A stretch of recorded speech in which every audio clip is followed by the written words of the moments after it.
Namaskar, my all dear student of class 12. I'm Shikha, your mentor, to help you in the completion of your English syllabus for this session. We have completed 2 chapters from our main course book, Flamingo, and today I'm covering chapter number 1 from a supplementary book, Vistas. The name of the chapter is The Third Level, written by Jack Finney. So today we'll start with this chapter.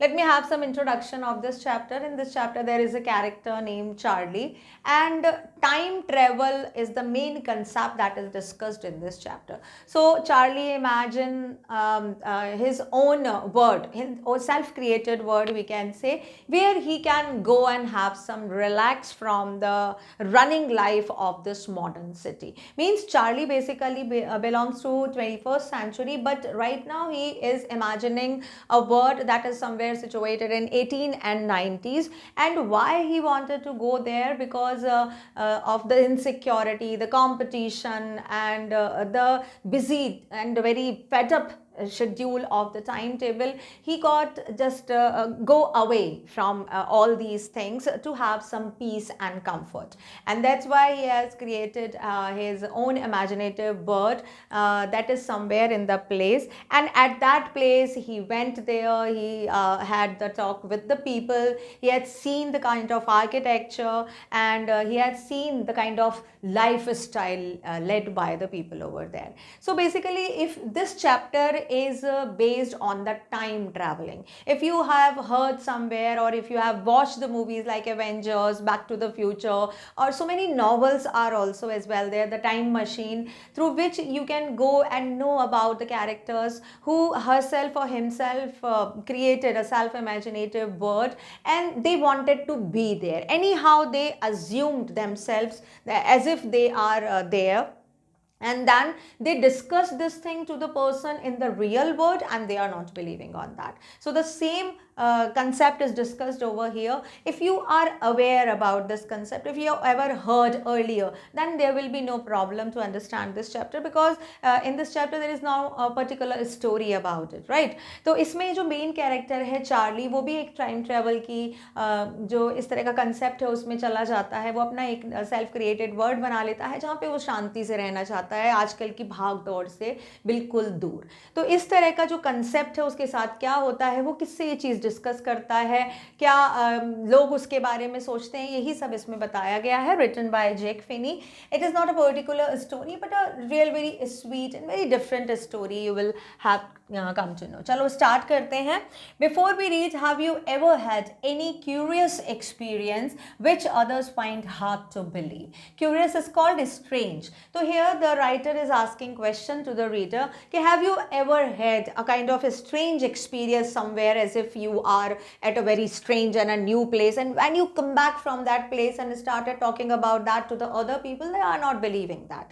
तो आप कभी इस तरह पे कई जगह पे गए हो, आपने सोचा है, ठीक है, कभी सपने में देखा हो या सोचा हो कि हाँ मैं ऐसी जगह पे गया था, और फिर उस चीज़ के बारे में जब आप दूसरों को बताते हो तो वो बिलीव नहीं करते कि ऐसी जगह तो कोई है ही नहीं। तो वही चीज़ यहाँ पर बताई गई है।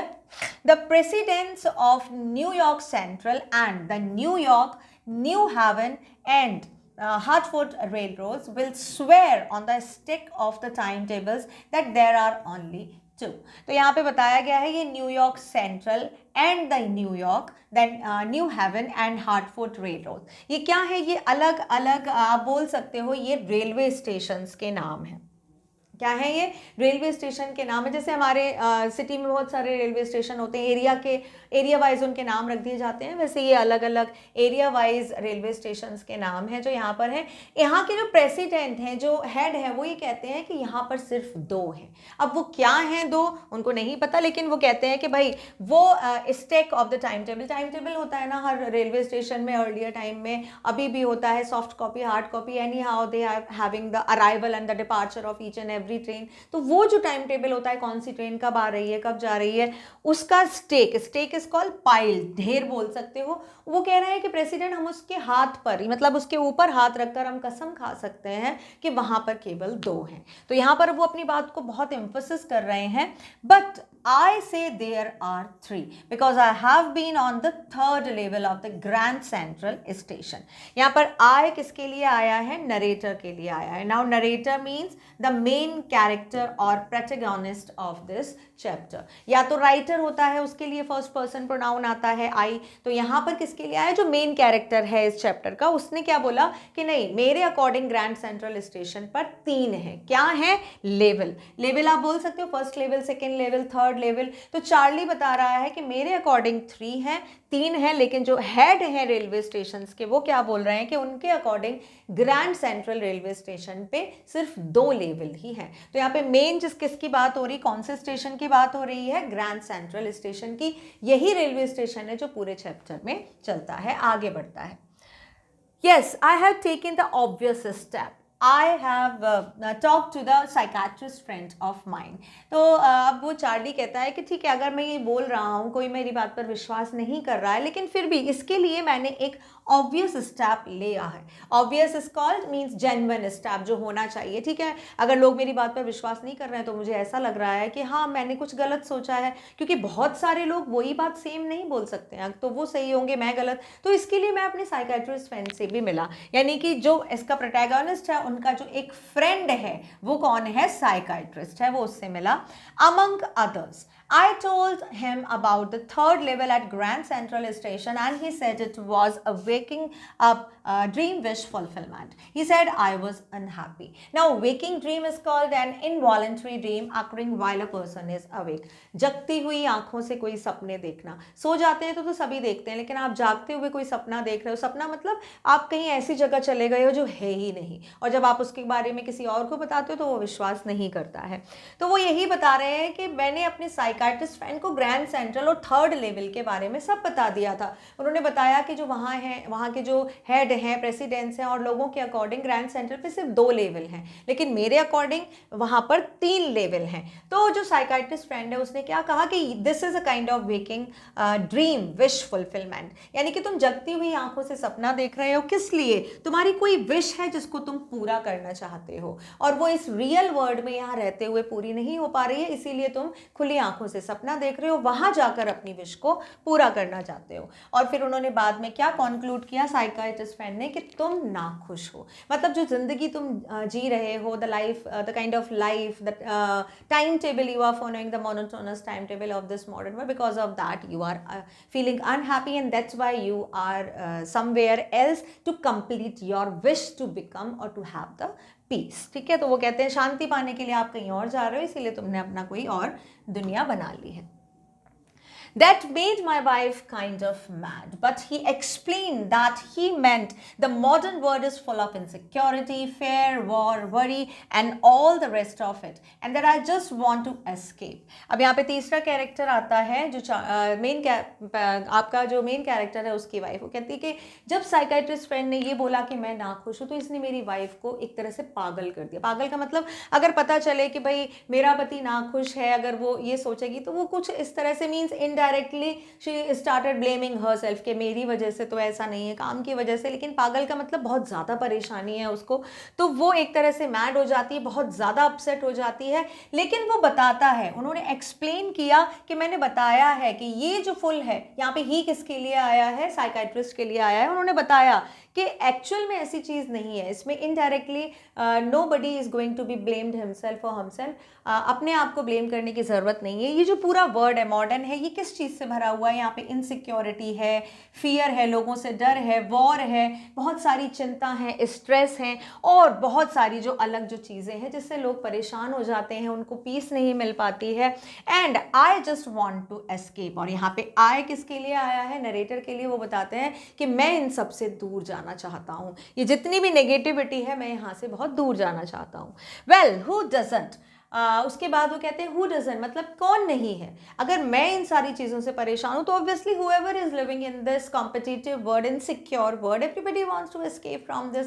सभी लोग बचना चाहते हैं. Everybody I know wants to escape but they don't wander down into any third level at Grand Central station. तो वो ये कहते हैं कि ठीक है, सभी लोग बचना चाहते हैं, लेकिन ऐसी कोई इस तरह की चीज़ नहीं है कि सब लोग अपना एक अलग इमेजिनेटिव वर्ड बनाकर बैठ जाएं, ऐसा तो पॉसिबल नहीं है. Means if you are living in this world, whatever kind of world और एटमॉस्फियर और situation around you, you have to deal with that and you have to carry on with your life. आप यहाँ से नहीं जा सकते, कहाँ जाओगे? बच के आप इस पूरे वर्ड से एक जगह से दूसरी जगह जा सकते हो, लेकिन हर जगह वही माहौल होगा. तो ये वो साइकाइट्रिस्ट फ्रेंड कहता है कि उससे कि जो मीन्स जो इनका पति है, जो मेन कैरेक्टर है, उसने अपना एक मन गढ़ंत या बोल सकते हैं एक फैंसी वर्ड बना लिया है और उसके अकॉर्डिंग वो कह रहा है कि ग्रैंड सेंट्रल रेलवे स्टेशन पे 3 लेवल हैं, लेकिन ऐसा नहीं है, क्योंकि ऐसे सबको ही कोई ना कोई असुरक्षा है, तो सभी अपना कुछ ना कुछ बनाकर बैठ जाएंगे. That is not possible. आगे चलते हैं. But that's the reason he said and my friends all agree. यही रीजन है. यहाँ पर रीजन को क्या बताया गया है? इनसिक्योरिटी, वॉर, कॉम्पिटिशन, ठीक है, रेस्टलेस फीलिंग, ये जो सारी चीजें यही रीजन है. लेकिन मेरे जो फ्रेंड्स हैं वो इस बात से अग्री हो जाते हैं. देखो, अग्री करने के लिए आपको कुछ फैक्ट चाहिए, ठीक है, आपके सामने प्रूव होना चाहिए, तभी आप उस चीज को मानोगे. तो ये उसने जो डॉक्टर होते हैं वो लॉजिकल या प्रैक्टिकल रीजन बता देते हैं और इससे उसके सारे फ्रेंड्स अग्री हैं. Everything points to it, they claim. उन्होंने कहा कि हाँ यही सारी चीजें हैं. पॉइंट्स मतलब ये बिल्कुल सही बात है. क्लेम इज कॉल्ड सही साबित करना. ये चीज इसको बिल्कुल सही साबित करती है. क्या चीज किसको सही साबित करती है? मतलब जो आपकी इनसिक्योरिटी की फीलिंग है वो ये साबित करती है हाँ कि आप अपने इस वर्ड से निकल के किसी और वर्ड में जाना चाहते हो जहां पर बिल्कुल पीस है, शांति है. माई स्टैम्प कलेक्टिंग फॉर एग्जाम्पल. अभी वो बताता है कि ठीक है, एक चीज थी जो मुझे अच्छा लगता था, जो मेरे अकॉर्डिंग थी, कि मैंने 3rd लेवल देखा ग्रैंड सेंट्रल पे. एक चीज़ और है, एक हॉबी बता रहा है, क्योंकि जब भी हम अपनी कोई चॉइस का वर्क करते हैं तो हमको बहुत पीस मिलती है. तो ये बता रहा है यहाँ पर कैरेक्टर कि एक मेरा और एग्जाम्पल देता हूँ, stamp collecting. Stamp is called postal collect. जो स्टैम्प्स होती हैं जो लेटर पे लगाई जाती हैं, उनका कलेक्शन करने का हॉबी था उसका. That's a temporary refuse from the reality. Well may be, but my grand father didn't need any refuse from reality. अब यहाँ पे 4th कैरेक्टर का नाम आया है ग्रैंडफादर. ठीक है, ग्रैंडफादर का कोई रोल नहीं है, बस इनका नाम बताया गया है, but we came to know. ठीक है, तो यहाँ पर वो बता रहे हैं कि ये टेम्परेरी रिफ्यूज है. Refuge is called shelter. Temporary मतलब जो परमानेंट नहीं है, आज है कल नहीं होगा. तो वो ये जो मेरा स्टैम्प कलेक्शन है, ये एक तरह से मैंने एक शेल्टर लिया हुआ है. शेल्टर किस चीज़ से? कि I can not go anywhere, but if I do the work of my choice, maybe I can have peace and comfort for some time. मुझे अच्छा लगता है स्टैम्प कलेक्शन करना, उनको साथ में रखना, उनको देखना. तो ये जो है, लेकिन ये टेम्परेरी है, इससे मुझे थोड़े टाइम की ही शांति मिलती है. जैसे कि आपको बहुत ज़्यादा बारिश में आप खड़े हो, कहीं आपको टीन शेड मिल गया, आप वहाँ पे खड़े हो गए, फिर आप चले, आपको कभी ना कभी जाना होगा, तो आप बोल सकते हो वो टीन शेड है, वो आपका टेम्परेरी शेल्टर है जहाँ पे आप खड़े हो गए हो. तो सेम ऐसे ही जो उसका स्टैम्प कलेक्शन था वो उसका टेम्परेरी शेल्टर था जो उसको अच्छा लगता था. लेकिन यही चीज़ उसके ग्रैंडफादर भी करते थे. मतलब कैरेक्टर के जो मेन कैरेक्टर है, उसके जो ग्रैंडफादर थे, उनका भी स्टैम्प कलेक्शन का ही हॉबी था, लेकिन वो किसी चीज़ से बचना नहीं चाहते थे. यहाँ पर जो मेन कैरेक्टर है वो किस चीज़ से बचना चाहता है? रियलिटी से. Why? Because reality is very harsh. The kind of modern world he is leading is life that is very harsh, और वो उससे बचना चाहते हैं. तो यहाँ पे उसको थोड़ा सा कन्फ्यूजन है कि ये चीज़ मैं जो कर रहा हूँ, मुझे इसमें शांति क्यों नहीं मिल रही है, क्योंकि जो मेरे ग्रैंडफादर करते थे वो तो किसी चीज़ से बचना नहीं चाहते थे, लेकिन सब कहते हैं कि तुम इनसिक्योरिटी से बचना चाहते हो, इसीलिए ये सारी चीज़ें करते हो. Things were pretty nice and peaceful in his days. From all I hear, and he started my collection. His यहाँ पर आया है things were pretty and peaceful his days. यहाँ पे his आया है grandfather के days के लिए. वो कहते हैं कि जब grandfather जहाँ पर रहते थे, उन दिनों की जो बात थी, वहाँ पर बहुत चीज़ें बहुत प्यारी थी, सब चीज़ें बहुत सुंदर, बहुत ही पीसफुल, शांति और कंफर्ट वाली थी, जो आज नहीं है. और इसीलिए ही स्टार्टेड माई कलेक्शन, यानी कि उन्होंने भी वही कलेक्शन किया था. यहाँ पे ही स्टार्टेड मतलब यहाँ पे ही आया है ग्रैंडफादर के लिए, एंड माई कलेक्शन मतलब नरेटर, यानी कि नरेटर का भी कौन सा कलेक्शन है? स्टैम्प कलेक्शन का काम है, तो वो कहते हैं कि जो काम मैं करता हूँ वही मेरे ग्रैंडफादर भी करते थे. It's a nice collection too. Blocks of 4 of practically every US issue, first day covers and so on. President Roosevelt collected stamps to, you know. अब वो बता रहा है कि स्टैम्प कलेक्शन में क्या स्पेशलिटी होती है, मैं क्यों करता हूँ. यूएस इशू आप बोल सकते हो, स्टैम्प इशूड इन यूएसए. मतलब जब भी कोई नई स्टैम्प इशू होती है उसको यूएस इशू मतलब कंट्री का नाम दे दिया और जो भी रिलीज हुई वो जो इशू है वो. एंड यहाँ पे एक नया नाम आया है, फर्स्ट डे कवर. इसका मतलब है new stamp on the date of the release. कोई भी जो स्टैम्प कलेक्शन के करने वाले लोग होते हैं, मतलब बहुत सारे लोगों की हॉबी होती है स्टैम्प कलेक्ट करना, तो जिस दिन कोई नया स्टैम्प रिलीज होता है उस पर उसकी जो डेट होती है, वही जो स्टैम्प है उसको किसी जो स्टैम्प कलेक्टर होते हैं वो क्या करते हैं, जिस दिन कोई नई रिलीज हुई स्टैम्प, उसके स्टैम्प को किसी एनवलप पे स्टिक करके और वो अपने ही एड्रेस पे वो एनवलप को पोस्ट कर देते हैं. और उस वो जो एनवलप पोस्ट हुआ उस पर उस दिन की सील भी लग गई, क्योंकि लेटर्स पे सील लगाई जाती है, ठीक है, स्टैम्प लगाया जाता है, तो स्टैम्प पे डेट लिखी होती है, तो वो डेट और स्टैम्प की रिलीजिंग डेट दोनों सेम हो जाती है. इसको बोलते हैं फर्स्ट डे कवर. यानी कि जो एनवलप होता है जिसपे जो स्टैम्प है और जो स्टैम्प लगाई गई है और जो पोस्ट टिकट है, दोनों की डेट जो है वो सेम होती है, उसी दिन रिलीज हुई है, उस एनवलप को बोलते हैं फर्स्ट डे कवर. तो वो बता रहा है कि उसके कलेक्शन में, स्टैम्प कलेक्शन में क्या क्या चीज़ें हैं. उसके स्टैम्प कलेक्शन में बहुत सारी 4 blocks of 4 practically every use. जितने भी 4 ब्लॉक्स मतलब ये इस तरह से स्क्वायर शेप में होती हैं आपकी, इस तरह से, ठीक है, ज़्यादातर ये ऐसी होती हैं. सो दैट ये होता है टीयरिंग के लिए, मतलब यहाँ से आप दूसरी फाड़ सकते हो आराम से, जैसे हमारे बिस्किट्स और वेफर्स के पैकेज में होता है, आपने देखा ना जिगजैग लाइन, वैसी ही होती है. तो कहते हैं मेरे जो कलेक्शन है उसमें बहुत सारी इस तरह की स्क्वायर शेप की स्टैम्प्स हैं. उसके बाद मेरे फर्स्ट डे कवर्स भी हैं. और एक यहाँ पर चीज़ वो और बता रहा है कि ठीक है, अगर लोग कहते हैं कि तुम बचना चाहते हो रियलिटी से इसीलिए तुम स्टैम्प कलेक्शन करते हो, तो प्रेसिडेंट रूजवेल्ट की भी यही हॉबी थी. वो बता रहे हैं कि जो प्रेसिडेंट रूजवेल्ट थे यूएसए के, वहाँ पे वो भी करते थे स्टैम्प कलेक्शन, उनकी भी ये हॉबी थी, क्या वो भी बचना चाहते थे. तो वो इस तरह से एग्जाम्पल दे रहा है ग्रैंडफादर और प्रेसिडेंट रूजवेल्ट का. Anyway, here is what happened at Grand Central. One night last summer, I worked late at the office. I was in a hurry to get uptown to my apartment, so I decided to take the subway from Grand Central because it's faster than the bus. अब ये तो थोड़ा सा उसने अपनी hobby के बारे में बताया, इंट्रोडक्शन पार्ट. अब वो मेन चीज़ पर आता है, ठीक है. चलो ग्रैंड सेंट्रल की बात करते हैं कि एक रात को वो टाइम क्या था, वेदर था समर का, गर्मियों का टाइम था, ऑफिस में काम करते हुए उसको काफ़ी देर हो गई और अब वो बहुत जल्दी ही अपने अपार्टमेंट पे जाना चाहता था, अपने घर जाना चाहता था. तो उसने क्या डिसाइड किया कि मैं ग्रैंड सेंट्रल के सबवे से, सबवे मतलब जो दूसरा वे, अंडर वे है, वहाँ से मैं ट्रेन लूँगा. जनरली वो बस में जाता था, तो बस में उस दिन वो नहीं जाना चाहता था, वो जल्दी पहुँचना चाहता था. उसने कहा कि चलो मैं आज रेलवे स्टेशन से चलूँगा और वहाँ पे सबवे से मैं वहाँ पर कहाँ चला जाऊँगा, अपने घर पहुँच जाऊँगा जल्दी से. तो आपने देखा होगा जो स्टेशंस होते हैं उसमें बहुत सारे एक तो मेन प्लेटफॉर्म होता है, उसके नीचे भी होता है. तो इसी को उसने सबवे बोला है कि वहाँ से मैं नई ट्रेन ले लूँगा और जल्दी पहुँच सकता हूँ. Now I don't know why this should have happened to me. I am just an ordinary guy named Charlie. अब यहाँ पे नाम इंट्रोड्यूस किया गया है. उसने कहा कि ये वही दिन था जब ये मेरे साथ हुआ.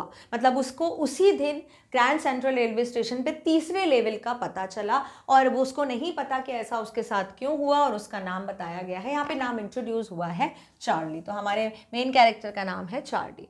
31 years old and I was wearing a tan gabardine suit and a straw hat with a fancy band. I passed a dozen of the men who looked just like me and I wasn't trying to escape from anything. I just wanted to go home to Louisa, my wife. Louisa is the name of his wife that is introduced here. अब वो अपने बारे में बता रहा है कि Charlie 31 years का एक आदमी है जिसने क्या पहना हुआ है, टैन कलर का गैब्रेडाइन सूट. गैब्रेडाइन एक कपड़ा होता है मोटा सा जिसका सूट बनाया जाता है. टैन कलर होता है लाइट ब्राउन, ठीक है, ये टैन कलर होता है तो इस कलर का उसने सूट पहना हुआ था। स्ट्रॉ हैट आप देख सकते हो, इस तरह की हैट, उसको स्ट्रॉ हैट बोलते हैं। उस पर एक फैंसी बैंड लगा हुआ था, ये जो रिबन लगा हुआ है इसको फैंसी बैंड बोला है। Dozen man, dozen contains the number of 12। उसने कहा कि आप, बहुत सारे लोग बोलते हैं ना कि बहुत हज़ारों लोग इस तरह से बोल देते हैं कन्वर्सेशन लैंग्वेज में, बोल रहे हैं कि मेरी तरह से बहुत सारे और लोग हैं जो वहाँ से जा रहे थे और जो बिल्कुल मेरी तरह ही लिखते थे। मतलब वो बताना चाह रहा है कि मैं भी एक आम आदमी था, एक ऑर्डिनरी मैन ही था, तो मेरे साथ ही ये क्यों हुआ। और वो कुछ भी नहीं चाहता था। उसने कहा कि मैं किसी चीज़ से भी बचना नहीं चाहता था, मैं बस उस दिन अपने घर जल्दी पहुंचना चाहता था, अपनी वाइफ लुइसा के पास। तो वो यहाँ पे एक तरह से जस्टिफिकेशन दे रहा है कि मेरा कोई भी इरादा नहीं था कि मैं किसी भी कंपटीशन से बच के या इनसिक्योरिटी से बच के कहीं और जाना चाहता हूँ। नहीं, मैं सिर्फ अपने घर जाना चाहता था, अपनी वाइफ के पास। इसीलिए मैंने ग्रैंड सेंट्रल स्टेशन पर जाने का डिसाइड किया।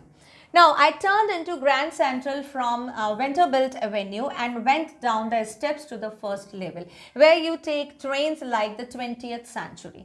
अब वो Grand Central जाने के लिए Vanderbilt Avenue, it's the name of the place, वहाँ पर जाता है और उसके नीचे उतरता है। Went down मतलब Vanderbilt Avenue पहुँचने के बाद वो नीचे जा रहा है सीढ़ियों से, और जहाँ से आप कहाँ की 20th century की बस ले सकते, I am so sorry, train ले सकते हो। मतलब हम ये कब की स्टोरी पढ़ रहे हैं, 20th सेंचुरी की। हम लोग किस सेंचुरी में, हम लोग 21st सेंचुरी में हैं, ठीक है। तो वो कह रहा था कि जो इस सेंचुरी की बस ट्रेन आती हैं, वहाँ पर मैं, वहाँ की जो ट्रेन्स हैं वो कहाँ पर जाती हैं, मतलब नीचे आपको उतर कर जाना पड़ेगा, वहाँ से आपको ट्रेन मिल जाती है। Then I walk down another flight to the second level where the suburban trains leave from, ducked into an arched doorway heading for the subway and got lost. That's easy to do. Suburban is called residential, duct is called lower the head, and arched is called curved. अब वो बता रहा है कि मैं नीचे गया, उसके बाद फिर फ्लाइट इस कॉल, मैं ऊपर आया सेकेंड लेवल की तरफ। मतलब पहले वो नीचे गया, उसके बाद सेकेंड लेवल के लिए ऊपर आया। वहाँ पर रेजिडेंशियल ट्रेन जाती थी, वहाँ से रेजिडेंशियल एक गुड्स ट्रेन होती है, पैसेंजर ट्रेन होती है, तो जो पैसेंजर ट्रेन है वो वहाँ से जाती थी। मैं वहाँ आ गया और उसके बाद लोअर द हेड, उसने अपना सिर झुकाया। क्यों? क्योंकि वहाँ पे एक डोरवे था। डोरवे मतलब एक दरवाज़ा था जो आर्च्ड शेप का था। आर्च्ड आप बोल सकते हो जो हाफ सर्कल, मतलब ऊपर से जो कैसा होता है, थोड़ा सा घुमा हुआ होता है, ठीक है, राउंड होता है। तो वहां से गया तो मैं थोड़ा सा अपना सिर झुका लिया क्योंकि वो थोड़ा छोटा था। And that was the Subway, वो उसका वे का सबवे था, मतलब वो उसमें से रास्ते में से रास्ता जा रहा था और वहां जाने के बाद वो खो गया। और ये बहुत ही आसान था। तो यहां से उसका शुरू होता है, we can say the investigation, और जहां पे उसको मिला था थर्ड लेवल। तो वो बोला कि जब मैं सेकेंड लेवल पे गया, वहां से मुझे सामने एक आर्च वे दिखा, एक डोर वे दिखा, और उसमें मैं अंदर चला गया, उसके अंदर चला गया। और जैसे ही मैं अंदर गया, वहीं से ही थर्ड लेवल स्टार्ट हुआ था, क्योंकि ये बहुत ईजी था। ईजी का मतलब मुझे दरवाजा दिखा और मैं वहां से अंदर चला गया, थोड़ा सा सिर झुकाकर।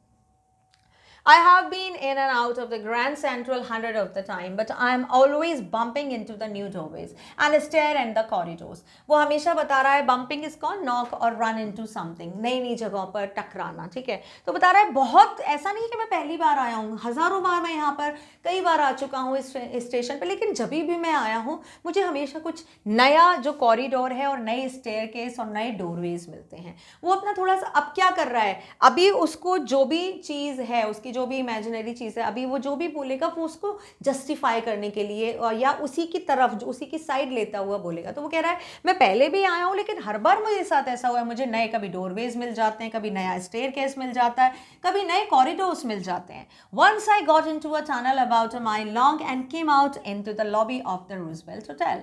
अब वो कहते हैं एक बार की बात, अब वो कुछ एग्जाम्पल दे रहा है। एक बार मैं गया, मुझे एक बिल्कुल टनल जैसा रास्ता दिखाई दिया, वहां पे मैं चलता चला गया, और वो tunnel that comes out to the Roosevelt hotel lobby, एक लॉबी, एक होटल की, मतलब वो जब टनल खत्म हुई तो मैं एक होटल की लॉबी में था। Now it is not possible, ऐसे कैसे पॉसिबल हो सकता है? टनल रोड पे होती है, ठीक है, और होटल के लॉबी में जाने के लिए आपको बिल्डिंग के अंदर से जाना होगा, गेट के अंदर से जाना होगा। तो यहाँ पर वो अपनी इमेजिनेशन बता रहा है। दिस इज ऑल्सो मीन्स, अभी हमको यहाँ से ही पता चल जाता है कि ही इज जस्ट मेकिंग और क्रिएटिंग और वीविंग अ फॉल्स स्टोरी, ठीक है।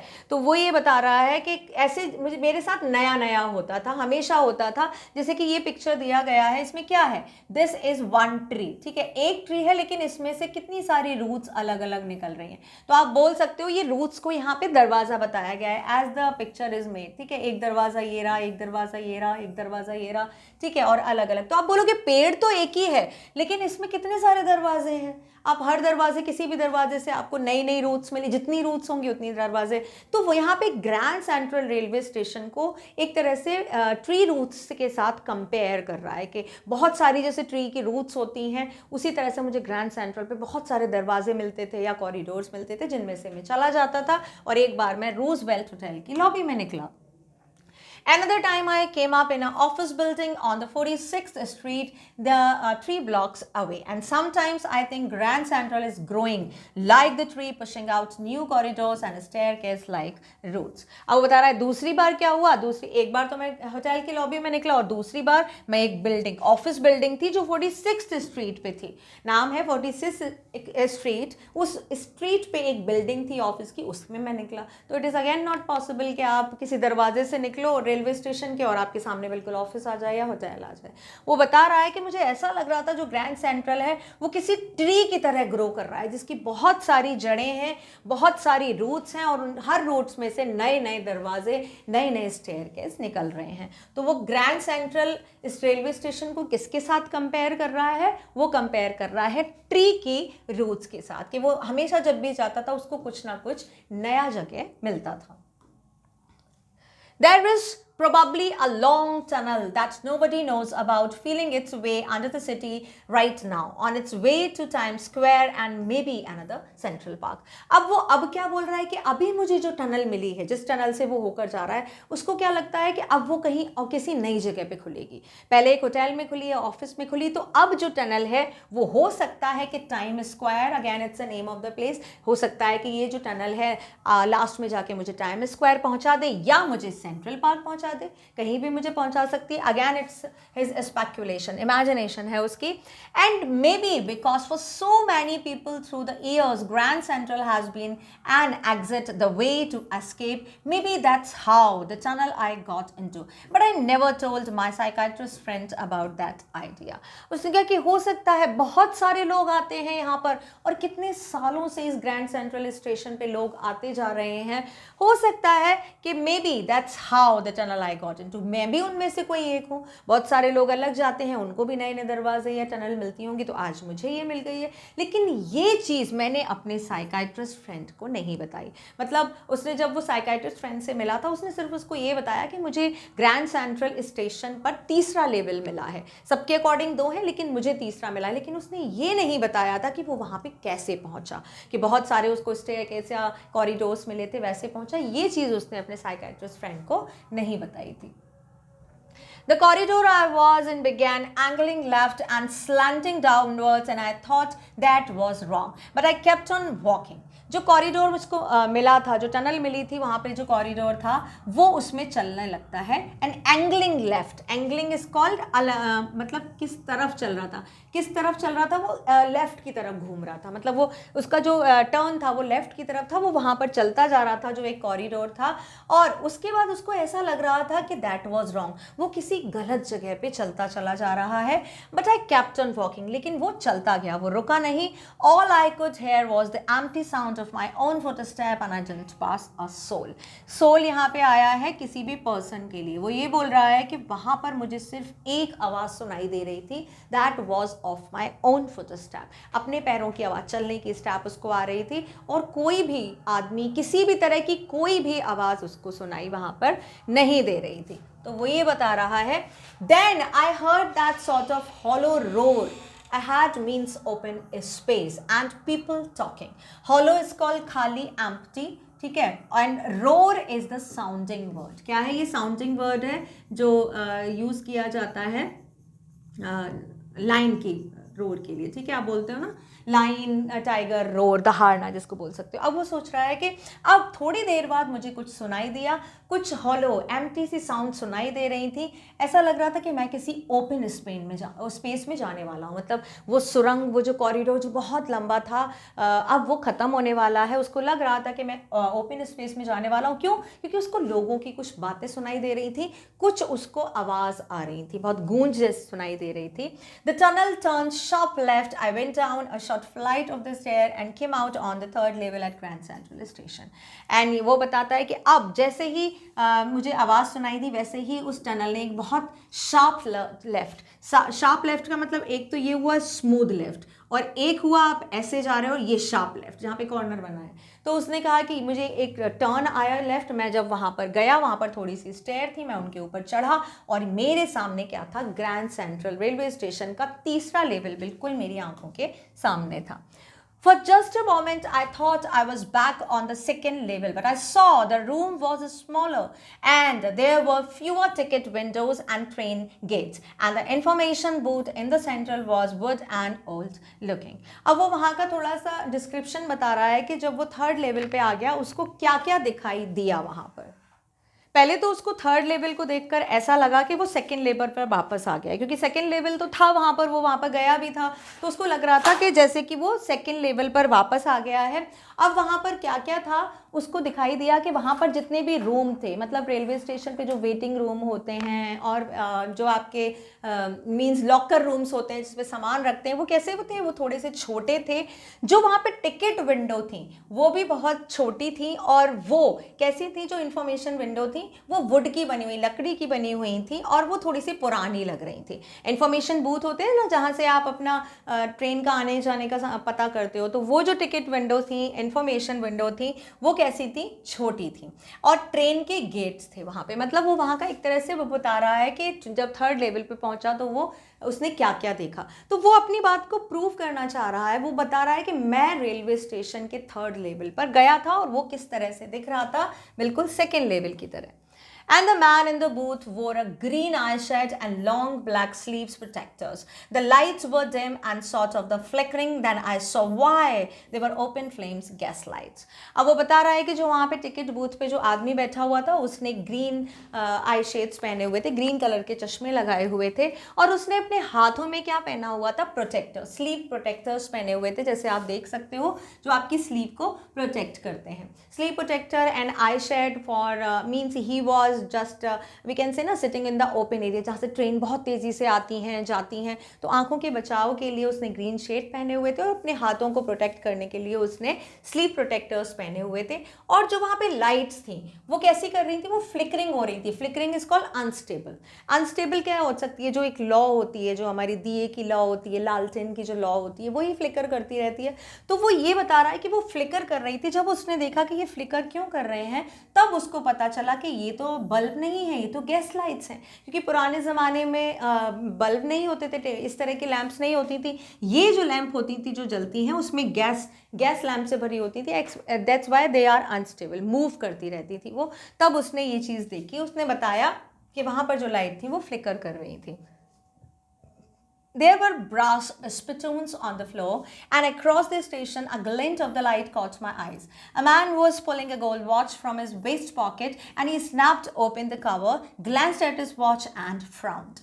अब वो और आगे का बता रहा है कि उसने और क्या देखा वहाँ पे। ब्रास आप बोल सकते हो, जिसको पीतल बोलते हैं, है ना हिंदी में, वो जो आपके हमारे उसमें यूज़ होते हैं ना, भगवान जी की जो हम पूजा करते हैं, उसमें दिया होता है, घंटी होती है जिसको बजाते हैं, सब ब्रास के बने होते हैं।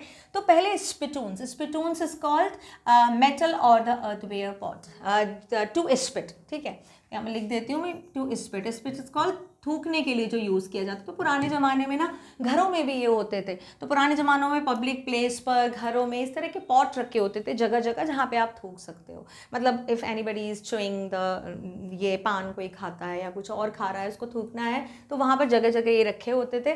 तो वो बता रहा है कि रेलवे स्टेशन पर क्या क्या था। वहाँ के रेलवे स्टेशन के फ्लोर पर पीतल के इस तरह के स्पिटून्स रखे हुए थे, और उसके बाद अक्रॉस, मतलब दूसरी तरफ उसको एक ग्लिंट यानी कि शाइन दिखाई दी लाइट की। मतलब वो देख रहा था, तभी एक सामने से एक लाइट आई, एक चौंध जिसको बोलते हैं वो आई, उसने सामने देखा तो उसको दिखाई दिया कि एक आदमी था वहाँ पे जिसने अपनी वेस्ट पॉकेट, वेस्ट का मतलब क्या होता है, जिसको आप अंदर पहनते हो, आप बोल सकते हो अंडर गारमेंट, जो अंदर की तरफ पहना जाता है, वेस्ट जिसको ये द अपर बॉडी गारमेंट जो नीचे पहना जाता है, बनियाइन जिसको आप बोलते हो, ठीक है। तो यहाँ पे मैं लिख देती हूँ अपर बॉडी गारमेंट, ठीक है। अपर बॉडी गारमेंट जो हम पहनते हैं, तो उसमें पुराने ज़माने में होती थी, पॉकेट्स होती थी। तो उस आदमी ने अपने उस वेस्ट की पॉकेट से एक वॉच निकाला, वो कैसी थी, गोल्ड वॉच थी, and that he snapped, snapped मतलब झटके के साथ उसने उसको खोला, और glanced is called to look, देखना, ठीक है। उसको देखा, और फ्राउंड, फ्राउंड इज कॉल्ड जो फ्राउनिंग इस तरह से,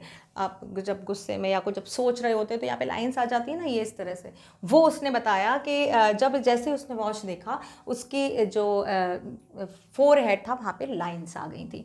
तो वो जो ग्लिंट ऑफ द लाइट था वो किससे आ रहा था, that was from the spark, जो निकल रहा था, स्पार्क निकल रहा था उस गोल्ड वॉच से, उसकी शाइन आ रही थी। इस तरह से दिखाते हैं ना, स्पार्क निकलता है जो आंखों से चौंध आती, तो उसने जो ग्लिटरिंग बहुत चमकती हुई सी वॉच निकाली अपने पॉकेट में से, उसकी जो शाइन थी वो चार्ली के आंखों में पड़ रही थी। और वो कहाँ खड़ा था, वो रेलवे स्टेशन की दूसरी तरफ खड़ा हुआ था।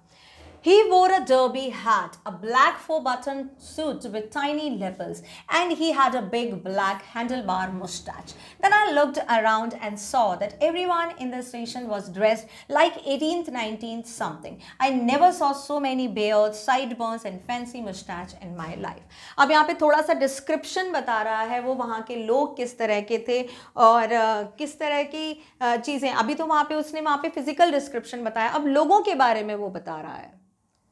Now Charlie is giving the description about the person he saw at the railway station. वो बता रहे हैं कि वो जो आदमी था जिसने अपनी वेस्ट पॉकेट से घड़ी निकाली थी, उसने क्या पहना हुआ था, उसने एक डर्बी हैट पहना हुआ था, दिस इज डर्बी हैट, और 4 बटन, उसका जो सूट था उसमें 4 बटन लगे हुए थे, tiny lapels. Now lapel is this part, ये जो कोट का मुड़ा हुआ भाग होता है इसको बोलते हैं लेपल्स। तो उसने कहा tiny is called very small, यानी कि कोट के जो मुड़ा हुआ भाग था, आजकल आपने देखा होगा काफ़ी बड़े होते हैं या मीडियम साइज़ के, पहले बहुत छोटे छोटे होते थे, इस तरह के जो कोट था वो उसने पहना हुआ था। एंड उसकी जो मूछें थी वो बिल्कुल हैंडल बार की तरह थी और बहुत बड़ी बड़ी थी। यहाँ से आप देख सकते हो ये जो मूछें हैं, लाइक जो हमारे दरवाजे का हैंडल होता है इस तरह से, ये बिल्कुल इसी तरह से उसकी मूछें थी। तो वो ये बता रहे थे, उस आदमी का डिस्क्रिप्शन वो बता रहा है कि उसने डर्बी हैट, सूट, 4 बटन वाला सूट, छोटे छोटे लेपल्स वाला जो कोट था वो, और उसकी जो मूछें थी वो बहुत बड़ी थी। उसके बाद उसने और आगे देखा, चारों तरफ देखा, तो स्टेशन पे उसको उसकी तरह ही 1890s में जिस तरह से ड्रेसअप हुआ जाता था। तो यहाँ पे हम बोल सकते हैं कि अभी चार्ली कहाँ है, 18 या 19th सेंचुरी के बीच में है। वो कहता है कि अभी तक मैंने कभी भी इतने सारे लोग नहीं देखे थे जिनकी इतनी बड़ी बड़ी दाढ़ी हो, साइड बर्न मतलब ये जो कलमें होती हैं, ठीक है, पहले बहुत बड़ी बड़ी रखी जाती थी, आप देखना ये 1890s में बहुत बड़ी बड़ी थी। तो वैसे आदमी उसने कभी नहीं देखे थे जिनकी बहुत बड़ी दाढ़ी, बहुत बड़ी साइड बर्न्स या बहुत बड़ी मुस्टैच होती थी। तो ये जितने भी लोग थे ये कैसे थे, 80s या 90s के ज़माने में जो ड्रेसअप हुआ जाता है वैसे थे। तो वो यहाँ पर इनका डिस्क्रिप्शन बता रहा है।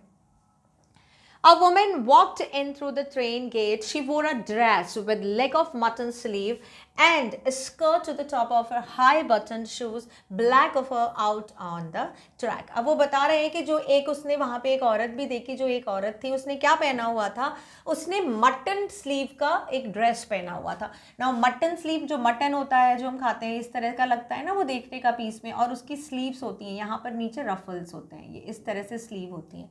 तो ये उसने देखा कि जो वहाँ पे लेडी थी वो इस तरह का स्लीव का उसने पहना हुआ था, ड्रेस पहना हुआ था, और उसने जो नीचे है हाई बूट, जो बूट्स थे, मतलब जो उसके बूट थे वो बहुत ज़्यादा हाई हील के थे बूट, और ये इस तरह से थे बूट उसके, और यहाँ पे बटन लगा हुआ था, मतलब जो बूट्स थे वो बहुत उसकी मतलब काफ़ी लंबे थे, ऊपर बटन लगा हुआ था, हाई हील के थे, और उसने स्कर्ट पहना हुआ था, और इसके नीचे यहाँ पे क्या था, उसका स्कर्ट था। तो वो ये बता रहा है। और ये मतलब वहाँ के जो लोग थे जो ट्रेन पे दिख रहे थे रेलवे स्टेशन पे, back of her out on the track, track, यानी कि जो वुमेन थी वो कहाँ से आ रही थी, वो थ्रू द ट्रेन ग्रेट, वो एक ट्रेन से उतर के आ रही थी नीचे, तब उसने उसको देखा कि उसने क्या पहना हुआ है। Now back of her out on the track, और ट्रैक जो होते हैं जिन पे ट्रेन चलती है, वहाँ पर उस ट्रेन पर, ट्रैक पर जो ट्रेन चल रही थी, उस ट्रेन से उतरकर एक वुमेन आ रही थी, उसका वहाँ पे उन्होंने डिस्क्रिप्शन दिया है। नाउ यहाँ पर आप देख सकते हो जो 80s एंड 90s के किस तरह से पहना हुआ है उन्होंने, क्या ड्रेसअप था और क्या क्या चीज़ें थी, वो सब वो बता रहा है। मतलब वो एक तरह से पूरा बताना चाहता है कि yes I was present over there. ऐसा नहीं है कि मैं सिर्फ ये बात कर रहा हूँ, वो एक एक चीज़ को बहुत गहराई से बता रहा है और इस बात में सच्चाई भी है। अभी वो ये चीज़ किसी को भी बता नहीं रहा है। These are for the readers written by the writer, कि चार्ली को वहाँ पे क्या क्या दिखा। I got a glimpse of the locomotive, a very small Courier and Eves locomotive with a funnel-shaped stack, and then I knew. अब वो glimpse is called झलक। अब वो और बता रहा है कि उसने और क्या क्या देखा। Locomotive is a powered railway vehicle used for pulling the train, and stick means a chimney in a steam engine. So वो बता रहा है कि और ट्रैक पे उसने क्या देखा, वहाँ पर उसने एक पावरफुल इंजन देखा जिसको लोकोमोटिव बोला जाता है। Courier and Eves is the company that the manufacturer company of this, उसका नाम लिखा हुआ था, और वो जो थी उसके ऊपर एक फनल शेप्ड का, ये फनल शेप्ड का चिमनी था। स्टैक इज कॉल्ड चिमनी, जहाँ से धुआं निकलता है, तो उस इंजन के ऊपर धुआं चिमनी लगा हुआ था, stack shape, funnel shape. Funnel is called, ये इस तरह की फनल शेप होती है ना, वो लगा हुआ था जिसमें से धुआं निकल रहा था। क्योंकि पहले स्टीम इंजन होते थे तो स्टीम निकलने के लिए ऊपर फनल लगा शेप होता था, structure. And then I know, और उसके बाद उसको पता चला कि हाँ वो कहाँ पर है, वो थर्ड लेवल के रेलवे स्टेशन पर है। To make sure I walked over a newsboy and glanced at the stake of the papers at his feet is what the word, and the word hasn't been published for years. अब अपने आप को sure करने के लिए, ऐसा भी नहीं है कि उसको लग रहा था कि हाँ मैं यहाँ पर हूँ, ये मुझे पूरी तरह से यकीन है, उसने अपने आप को यकीन दिलाने के लिए भी क्या किया, वो एक न्यूज़पेपर बॉय के पास गया, जो बच्चे अखबार बेचते हैं उनके पास गया, एंड ग्लैंस मतलब देखा, स्टैक मतलब पाइल, जो ढेर लगा हुआ था वहाँ पे उसके हाथ में जो गट्ठी थी उसको देखा, और वो कौन सा पेपर था, द वर्ड, यानी न्यूज़पेपर का नाम है द वर्ड, और उसके अकॉर्डिंग बहुत साल हो गए थे जब से द वर्ड पेपर छपना बंद हो गया था, क्योंकि द वर्ड अर्लियर मतलब 80s 90s का पेपर था जो अब नहीं छपता था, उससे उसको और श्योर हो गया कि हाँ वो 18-19 सेंचुरी में है, यानी कि ग्रैंड सेंट्रल रेलवे स्टेशन के थर्ड लेवल पे है। The lead story said something about President Cleveland found that front page since in then public library files, and it was printed June 11, 1894. तो जो lead story थी, जो front story थी, वो किसके बारे में थी, President Cleveland के बारे में थी। So Cleveland was declared president twice in USA from 1885 to 1889, and after that again 1893 to 1897. Means this story is something between these years. In years के बोल सकते हैं कि इनके बीच की ये स्टोरी है, मतलब 1890s की ही है।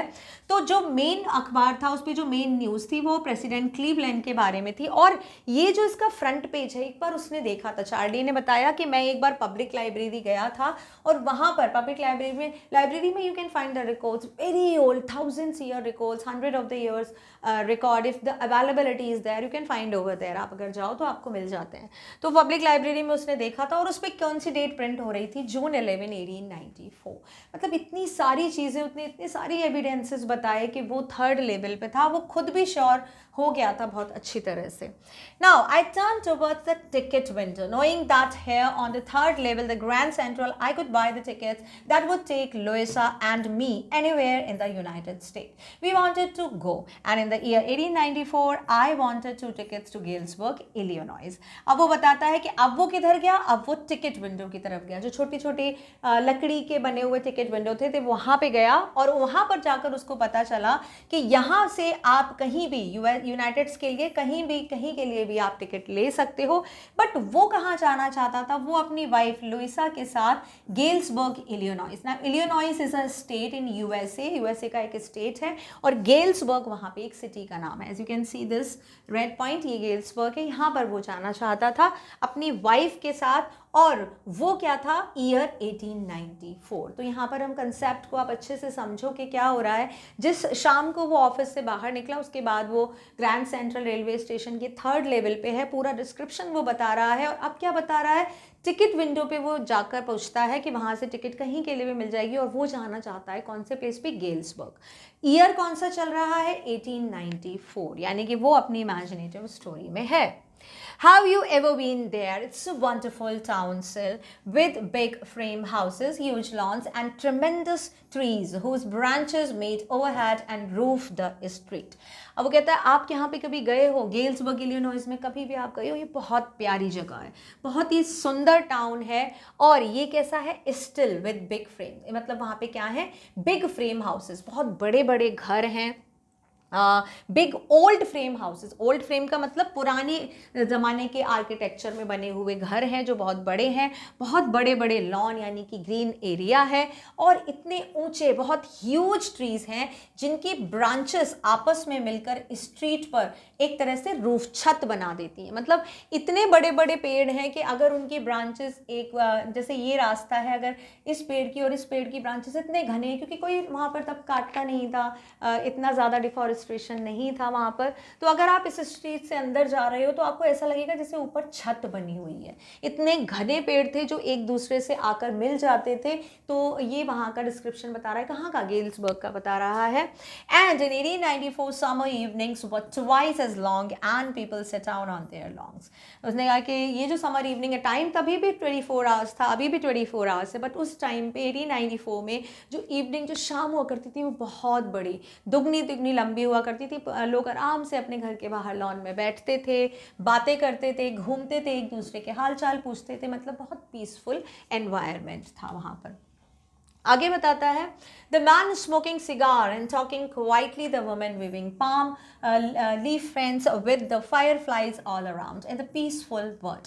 अब वो वहाँ का और बता रहा है क्या चीज़ था वहाँ पे लॉन में, जब सब लोग बैठे रहते थे तो वो सिगार स्मोक करते थे, मतलब जो आदमी थे वो लॉन में बैठकर सिगार पीते थे, जो औरतें थी वो गार्डन में बैठकर जो पाम लीव, बड़ी बड़ी जो पाम लीव होती हैं उनसे पंखा, मतलब उनसे हवा करती थी। और वहाँ पर क्या थी, फायर फ्लाइज, जो आप बोल सकते हो जो जुगनू होते हैं जिनमें से लाइट निकलती है, मे बी आपने देखा होगा आउटर एरियाज में, जिसको हिंदी में जुगनू बोलते हैं। तो वहाँ पर बहुत सारे जुगनू, शाम को जुगनू थे, वहाँ पे लॉन में सब बैठते थे, जो आदमी थे वो सिगार पीते थे, औरतें वहाँ पे पाम लीफ का पंखा झलती थी, और जुगनू थे, उनसे पूरा जो एटमॉस्फियर था वो बहुत प्यारा, बहुत शाइनी और बहुत पीसफुल हो जाता था।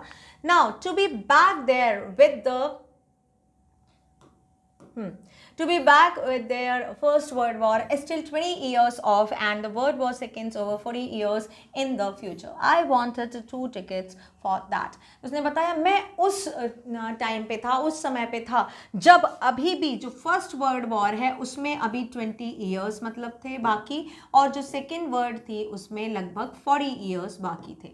मतलब अभी भी फर्स्ट वर्ल्ड वॉर 20 साल बाद होनी थी और सेकेंड 40 ईयर्स बाद होनी थी। मैं उस समय पे था और मैं वहाँ जाना चाहता था, वहाँ के लिए मैं 2 टिकट खरीदना चाहता था। The clerk figured the fare. He glanced at my fancy headband, but he figured the fare and I had enough for 2 coach tickets one way. Figured is called count करना, ठीक है। तो उसने देखा फेयर इज कॉल्ड किराया, amount जो आपको देना है वहाँ पर जाने के लिए। तो वो जो टिकट विंडो पे जो भी था उसने मेरा जो फेयर मैंने दिया, जो पैसे मैंने दिए उसको देखा और उसको काउंट करने लगा। Then glanced is called look, उसने देखा मेरे फैंसी हैट बैंड की तरफ, यानी कि वो तो 20th सेंचुरी से आया था ना, तो उसने 20th सेंचुरी के कपड़े पहने हुए थे, तो वो बहुत ज़्यादा मॉडर्न और एडवांस्ड फैशन के थे। तो वो जो टिकट विंडो पे अंदर जो आदमी बैठा था वो को देख रहा था कि इसने कितना फैंसी हैट बैंड लगाया हुआ है, जो आजकल उस जमाने में तो नहीं चलता था। देन उसके बाद उसने बताया कि जो मैंने उसको पैसे दिए थे वो बहुत थे, काफ़ी थे, मतलब मेरे और रोइसा के टिकट के लिए वो काफ़ी थे। But when I counted out the money and looked up, the clerk was staring at that money, लेकिन जब उसने क्लर्क को देखा तो मतलब जैसे आप कहीं और देख रहे हो, आप रुपए की तरफ देख रहे हो, किसी और को देखो आप, वो आपकी तरफ ही देख रहा हो, और देखना मतलब कंटिन्यूसली देखना, स्टेयर करना। तो जब उसने देखा टिकट जो चेकर था वो कंटिन्यूसली उसको देख रहा था, he nodded at the bills, nodded is called सिर हिलाना, मतलब जो उसने फेयर दिया था उसके लिए उसने सिर हिलाया। And that ain't money mister, ain't is called are not, ये आर्केइक वर्ड है, ठीक है, आइंट मिस्टर, यहाँ पे ये आइंट आया है आर नॉट के लिए, एंड मिस्टर, मिस्टर अगर हम इस तरह से बोलें, ये जो हम आजकल लिखते हैं ये, तो आप बोल सकते हो ये कौन से वर्ड हैं, ये आर्केइक वर्ड हैं। आर्केइक वर्ड का मतलब आप बोल सकते हो ओल्ड वर्ड, ठीक है, ओल्ड ज़माने में जो यूज़ किए जाते थे राइटर और पोइट्स की तरह वो है। तो उसने कहा कि ये रुपए नहीं है, उसने क्या बोला टिकट चेक करने की, these are not the money, he said, and if you are trying to skin me you won't get very far, and he glanced at the cash drawer beside him. Now skin me, skin का मतलब आप बोल सकते हो to punish या to ditch, ठीक है। उसने कहा कि अगर तुम मुझे पनिश करना चाहते हो, डिच करना चाहते हो, धोखा देना चाहते हो, तो तुम बहुत ज़्यादा दूर नहीं हो, तुम बहुत ज़्यादा दूर नहीं भाग पाओगे। और फिर उसने कैश ड्रॉर की तरफ देखा और फिर उसको देखा, मतलब उसके पास जो कैश ड्रॉर रखा हुआ था उसने वो देखा और फिर उसने उसको देखा। ना टिकट चेकर ऐसे क्यों बोल रहा था, अब देखो जो चार्ली था, he was dressed according to 20th century, he was having the currency of 20th century that was not available, okay, and that was not in the vogue in 18th और 19th century। उस आदमी ने पहले कभी देखा ही नहीं था, तो उसको क्या लगा कि ये कहीं और से आया है, अलग कपड़े पहने हुए हैं, अलग करेंसी है, तो may be he can be a smuggler और एनीवेयर। सबसे पहले गलत बातों की तरफ भी ध्यान जाता है, इसलिए वो कह रहा था कि तुम मुझे धोखा देना चाहते हो, सज़ा देना चाहते हो, अगर ऐसा है तो तुम बहुत ज़्यादा दूर नहीं जाओगे। फिर उसने अपने कैश ड्रॉर की तरफ देखा टिकट चेकर ने, of course the money was old style bill, half again as big as the money we use nowadays and different looking. I turned away and got out fast. There is nothing nice about jail even in 1894. उसने कहा कि हाँ बिल्कुल ठीक, आप उसको click हुआ mind में, चार्ली को समझ में आ गया कि एक्चुअल में बात क्या है। उसके पास जो मनी था वो तो 20th सेंचुरी का था ना, तो उसने कहा कि भाई जो ओल्ड स्टाइल के बिल, जो बिल था वो तो ओल्ड स्टाइल का ही था, लेकिन फिर जो मनी था वो तो नाउ एडेज, मतलब वो जो आज यूज कर रहा था वो लेके गया था ना, जो कि दिखने में बिल्कुल अलग थे। पुराने जो मनी होते हैं उनसे जो आज की मनी है उनसे दिखने में बिल्कुल अलग थे। उसके बाद उसको समझ में आ गया कि मे बी हाँ उसको कुछ लग सकता है कि मैं कोई स्मगलर हूँ या कहीं और से रॉबरी करके आया हूँ किसी और तरह के पैसे, तो वो वहाँ से तुरंत, जैसे ही उसको समझ में आया वो तुरंत वहाँ से निकल लिया। उसने कहा कि भाई क्या सोच के कि भाई उस 1894 में सब कुछ अच्छा रहा, लेकिन जेल तो वैसे ही थी ना कि अगर उस टाइम पे मुझे जेल हो जाती, I have to be in lockup, तो वहाँ पे ऐसा नहीं है कि 1894 में जेल भी अच्छी थी, लेकिन जेल तो जेल ही थी। तो फटाफट उसके डर से वो उसने क्या किया, वो जल्दी से वहाँ से निकल गया। And that was that. I left the same way I came. I suppose next day during lunch hour, I drew $300 out of the bank, nearly all we had, and bought old style currency. That really worried my psychiatrist friend. You can buy old money at almost any coin dealers, but you have to pay a premium. Premium is called commission, मतलब थोड़ा सा extra money आप बोल सकते हो। अब क्या हुआ दूसरे दिन, मतलब उस दिन तो वो थर्ड लेवल से बाहर आ गया, तो यहाँ पर उस दिन का जो बात था वो ख़त्म हो गया। अब उसने कहा कि दूसरे दिन मैं अपने ऑफिस से लंच टाइम में बाहर आया, एंड लंच टाइम में थोड़ी सी देर की छुट्टी लेकर आया। कहाँ गया वो, बैंक गया। बैंक में क्यों गया, वहाँ पे कितने रुपए लेकर गया, $300। ये आप याद रखेंगे, कितने रुपए लेकर गया वो, $300 लेकर गया। एंड उसने कहा कि भाई मुझे ओल्ड स्टाइल की करेंसी, आपने सुना होगा जो करेंसी एक्सचेंज की जाती है, means when the tourist from the other countries come to India then they need Indian currency, so currency department they can exchange their money, same as he wanted the money of the old 18th and 19th century, so that are available, means that some of these are very means we can say ना the very precious item, but you can exchange them। थोड़ा सा extra money लगता है, commission देना पड़ता है, but आपको मिल जाता है। तो वो $300 लेकर गया और उसने ओल्ड स्टाइल की जो करेंसी थी 18th-19th सेंचुरी की, ठीक है, कौन सी 18th-19th सेंचुरी की जो करेंसी थी वो उसने ले ली। लेकिन हाँ ये चीज़ है, ये उसके साइकाइट्रिस्ट फ्रेंड को परेशान कर सकती है। वाई, बिकॉज उसके अकॉर्डिंग तो ऐसा कुछ था ही नहीं, लेकिन उसके पास तो सबूत था ना, अब उसके पास विजिबल सबूत था कि देखो मैंने ओल्ड स्टाइल की करेंसी ली। क्यों ली, अगर मैं वहाँ पर नहीं जाता तो मैं ओल्ड स्टाइल की करेंसी क्यों लेता, तो उसके पास ये चीज़ थी। अब you can by old money, अब यहाँ पे थोड़ा सा इन्फॉर्मेशन है जो हमको बता रहे हैं राइटर कि आप ले सकते हो, कि जो करेंसी एक्सचेंज डिपार्टमेंट होते हैं, अलग से भी करेंसी के डीलर्स होते हैं, बैंक में भी कोई काउंटर होता है exchange of the money in some of the bank, वहाँ से आप अपनी करेंसी को एक्सचेंज कर सकते हो। बट ये चीज़ उसके साइकाइट्रिस्ट फ्रेंड के लिए अच्छी नहीं थी, क्योंकि इसमें वो कोई लॉजिक नहीं दे सकता था। My $300 bought less than 200 in old style bills, but I didn't care. X bought 13 cents a dozen in 1894. अब उसने $300 दिए और उसको $200 से भी बहुत कम रुपए मिले, मतलब प्रीमियम बहुत ज़्यादा उसको एक्स्ट्रा मनी देना पड़ा, बट वो बहुत फिर भी सेटिस्फाई था। वाई? बिकॉज पहले ज़माने में बहुत ज़्यादा, इतनी ज़्यादा महंगाई नहीं थी, तो उसके लिए वही रुपए काफ़ी थे। उसने एक एग्जाम्पल भी बताया कि भाई एक दर्जन यानी कि 12 अंडे आ जाते थे 13 सेंट्स में, तो उसने कहा कि देखो कितना सस्ता था पहले, तो ये जो उसको 200 रुपये से कम मिले थे वो उसके लिए काफ़ी थे वहाँ जाने के लिए। But I never again found the corridor that I leads to the third level at Grand Central station, although I have tried often enough. अब वो बार बार वहाँ पर जाता है एंड काफ़ी बार वो ढूंढता है, लेकिन उसको वो जो थर्ड लेवल था वो नहीं मिलता है। वो यही बताना चाह रहा है कि पहले मैं जब गया था दूसरे दिन, फिर जब उस रुपए निकाल के गया कि भाई आज तो मैं टिकट ले लूँगा, आज वो टिकट चेकर मुझे नहीं देखेगा, लेकिन उसको दोबारा से वो कॉरिडोर नहीं मिला। उसने बहुत ज़्यादा ढूंढा, हर तरफ से ढूंढा, लेकिन उसको दोबारा से वो थर्ड लेवल, जिस आर्चवे की गेट में वो गया था ना, जहाँ पे उसको थर्ड लेवल मिल गया था, दोबारा से उसको वो रास्ता वहाँ पर नहीं मिला। तो वो यही बता रहा है। अब Louisa was pretty worried, and when I told her all this and didn't want me to look for the third level anymore, and after a while I stopped. I went back to my stamps. मैंने जब ये Luisa को ये सारी चीज़ें बताई, अब तो उसके पास सबूत भी था, ओल्ड करेंसी, तो इसने सारी चीज़ें लुइसा को बताई, और लुइसा ने कहा कि नहीं, अब तुम थर्ड लेवल को बिल्कुल नहीं ढूंढोगे, वहाँ पर कभी भी नहीं जाओगे। तो अपनी वाइफ की बात सुनकर, कंसल्ट करके उसने वहाँ पर सोचा कि ठीक है अब मैं नहीं ढूंढूंगा, क्योंकि उसको नहीं मिला, काफ़ी बार उसने ढूंढा। तो अब वो वापस अपने स्टैम्प कलेक्शन की हॉबी पर आ गया। But now we are both looking every weekend, because now we have proof that the third level is still there. Now both यहाँ पर आया है चार्ली और उसकी वाइफ के लिए, ठीक है, चार्ली और उसकी वाइफ, अब दोनों लोग ढूंढ रहे थे। मतलब पहले तो उसकी वाइफ ने मना कर दिया कि तुम अकेले नहीं ढूंढोगे, अब तुम अपना वहाँ पर टाइम नहीं वेस्ट करोगे, उसने कहा कि ठीक है, लेकिन हर वीकेंड पे, हर सैटरडे संडे को वो लोग जाते थे और थर्ड लेवल को ढूंढते थे। क्यों? क्योंकि अब उसके पास प्रूफ था। क्या प्रूफ था? वो जो उसने ओल्ड करेंसी वहां से ली थी वो प्रूफ था।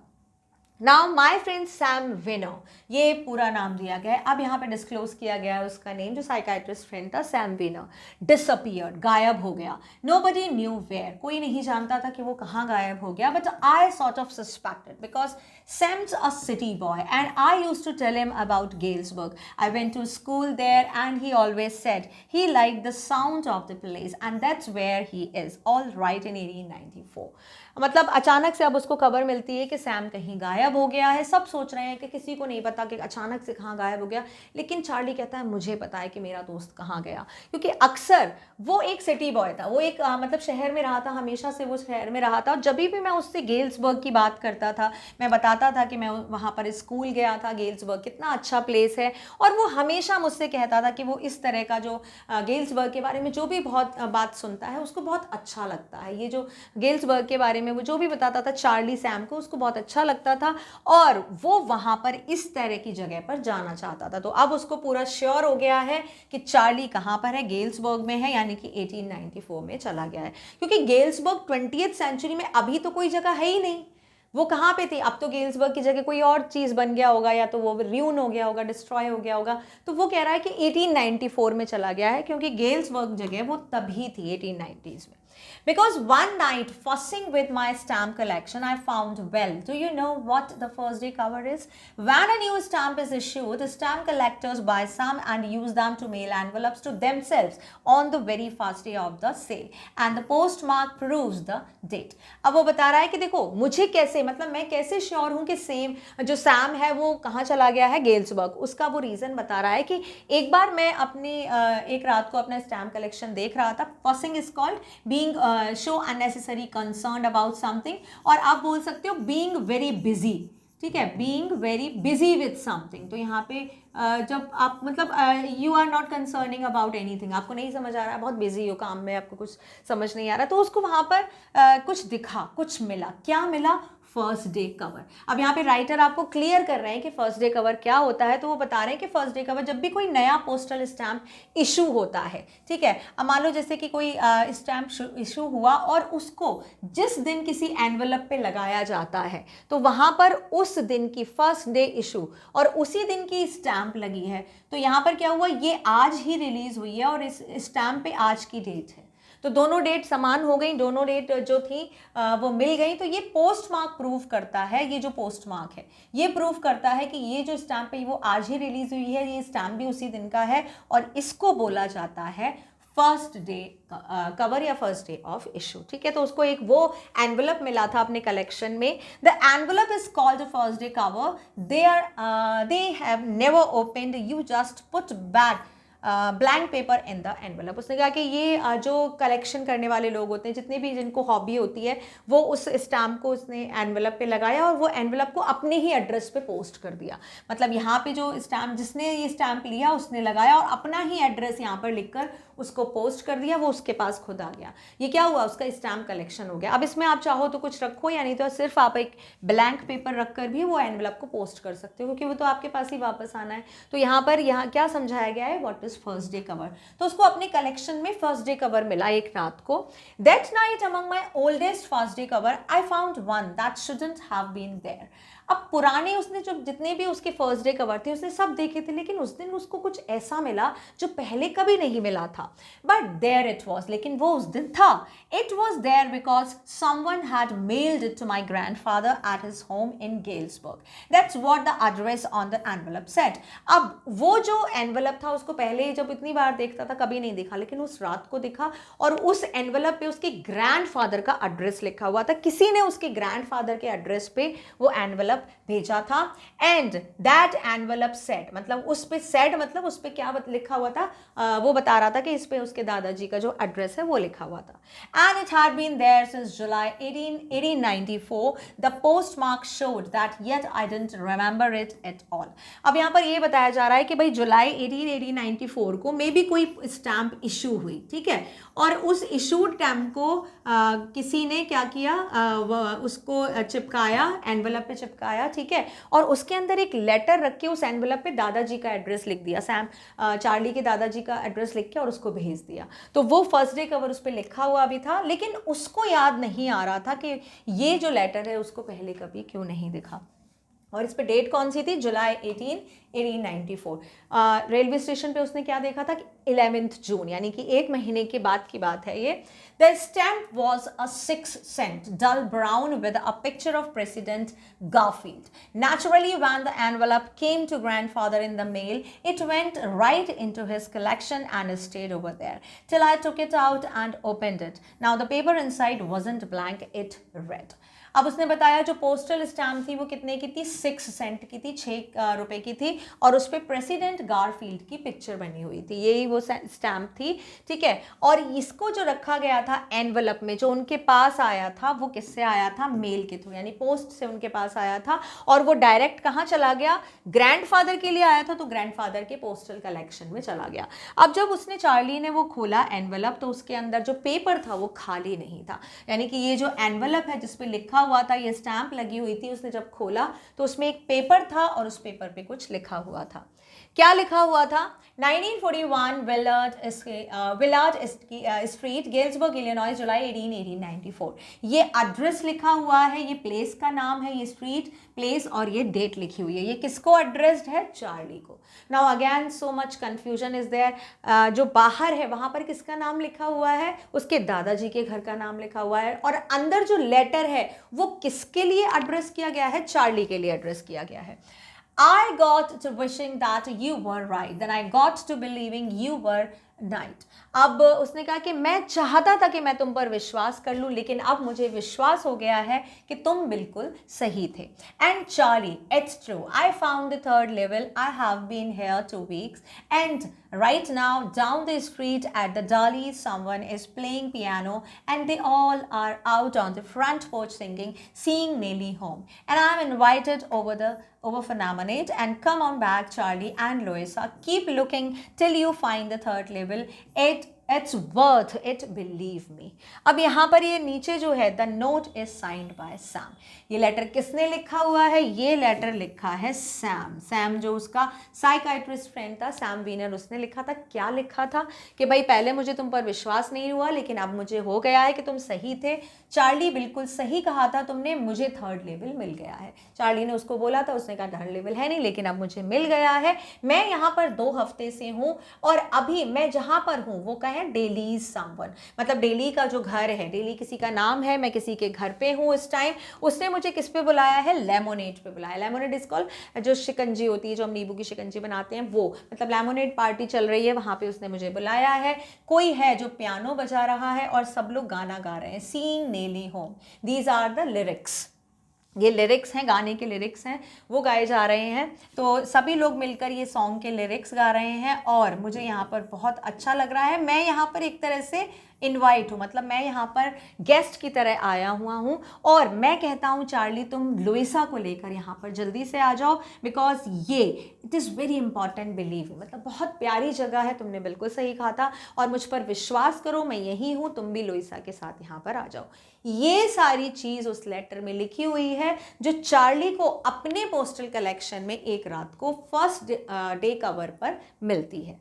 तो अब हम क्या देखते हैं? At the stamp and the coin store I got to, I found out that Sam bought $800 worth of the old style currency that ought to set him up in the nice little hay feed and grain business. जब उसको पता चला कि हाँ, अब Charlie ने क्या लिया है वहाँ पर, चार्ली फिर से गया। अब चार्ली को फिर से ये चीज़ श्योर होनी थी। अब उसको फिर से ये कन्फ्यूज़ हो गया कि सैम ने मुझे कैसे लेटर लिखा, वो वहाँ पे कैसे चला गया, मुझे तो वो नहीं मिला। Again he went to old currency, जहाँ पे एक्सचेंज हुई थी। तब उसको वहाँ जाकर पता चला कि चार्ली ने $800 की करेंसी को एक्सचेंज कराया है वहां पर। और वो क्या कर रहा है? वो अब वहीं रहेगा और उसने अपना little hay feed and grain, hay feed आप बोल सकते हो ड्राई ग्रास, जो सूखी घास होती है, एक तरह से आप बोल सकते हो ये क्या होता है? फूड ऑफ द एनिमल्स, जो गाय भैंस हमारी खाती है ना, ये सारी चीज़ें, तो ये फूड होता है, उसका उसने वहां पर बिजनेस कर लिया है। ग्रेन्स इज कॉल्ड सीरियल, मतलब ये ड्राई ग्रास और ग्रेन का उसने वहाँ पे बिजनेस कर लिया। इतने पैसे वो वहाँ पर लेकर गया है। उसको कहाँ पर जाकर पता चलता है? जहाँ पे करेंसी एक्सचेंज डिपार्टमेंट में जाकर उसको पता चलता है। He always said that's what he really wished he could do and he certainly can't go back to his old business not in Galesburg Illinois in 1894। His old business why Sam was my psychiatrist. अब उसने कहा कि वो हमेशा से कहता था कि वो यही चाहता है कि वो कहीं पीसफुल जगह पर जाए और मतलब इसका अनाजों का जो व्यापार है वो करे, और वो सर्टेनली इसको डेफिनेटली वो वहाँ पर चला गया है। लेकिन हाँ, ये भी डेफिनेट है कि वो कभी भी अपने ओल्ड बिजनेस की तरफ लौट कर नहीं आएगा। Not in Galesburg. Old business का मतलब क्या है यहाँ पर? साइकाइट्रिस्ट, क्योंकि पहले अभी इस जमाने में वो क्या है? वो साइकाइट्रिस्ट है। और गेल्सबर्ग इलिनॉइस कहाँ है? 1894 में वो अनाज का बिजनेस कर रहा है, अपना ओल्ड बिजनेस नहीं कर सकता, यानी कि वो साइकाइट्रिस्ट नहीं बन सकता। क्यों? क्योंकि 1890 जो सेंचुरी थी, वहाँ पर साइकाइट्रिस्ट थे ही नहीं, इतनी ज़रूरत थी नहीं, किसी को कोई परेशानी नहीं थी, सब लोग स्ट्रेस फ्री थे, पीसफुल रहते थे। तो उसने कहा कि 1894 में गेल्सबर्ग में जाकर वो अपना सेम प्रोफेशन शुरू नहीं कर सकता, क्योंकि वहाँ पर किसी को ज़रूरत ही नहीं है साइकाइट्रिस्ट की। वहाँ पर वो जाकर अपना अनाज का जो बिजनेस है उसने वो शुरू किया है। और फिर वो लास्ट में वो कहता है कि हिज ओल्ड बिजनेस कौन सा था? साइकाइट्रिस्ट का बिजनेस था। क्यों नहीं शुरू कर सकता? क्योंकि वहाँ पर नहीं चलेगा, और जो उसका फ्रेंड है वो है साइकाइट्रिस्ट, इसीलिए वो साइकाइट्रिस्ट वहाँ पर नहीं बन के रह सकता, वहाँ पर उसको एक बिजनेसमैन की तरह रहना होगा। And this story ends here with open ended. So here we can see this जो पजल्ड होती है, जो ओपन एंडेड स्टोरी होती है, obviously they leave you in a kind of question mark कि भाई लास्ट में एक्चुअली में हुआ क्या। तो यहाँ पर हम समझ सकते हैं क्या हुआ। This was just a kind of imagination of Charlie, totally imagination. यहाँ पे उसके जो भी उसके पास के जो क्लोज आपके बोल सकते हो आप, उसकी वाइफ है, उसका फ्रेंड है, जो साइकाइट्रिस्ट है, उनको सबको ये चीज़ पता थी। उसके अलावा जितने भी लोग थे उसके किसी ने भी उस चीज़ पर विश्वास नहीं किया। Again he was just we can say ना imagining about his friend as well. Maybe Sam कहाँ गया, उसने उसकी भी एक स्टोरी बनाई है, क्योंकि 18 and 19th century is not at all possible कि आप रेलवे स्टेशन से आप ट्रेन में बैठो और 20th सेंचुरी से आप 18 सेंचुरी में पहुंच जाओ, ऐसा पॉसिबल नहीं है। So this was the story that means we can say ना that is there in your syllabus, time travel. ठीक है, ये एक अनबिलीवेबल स्टोरी है, बट इवन दैन हम लोगों को टाइम ट्रेवल पढ़ना भी अच्छा लगता है। आपको पता भी होना चाहिए कि इस तरह की चीज़ें भी एग्जिस्ट करती हैं वर्ल्ड में। Okay, so with this we have completed the story and now I will come with the next chapter of this book. Till then take care.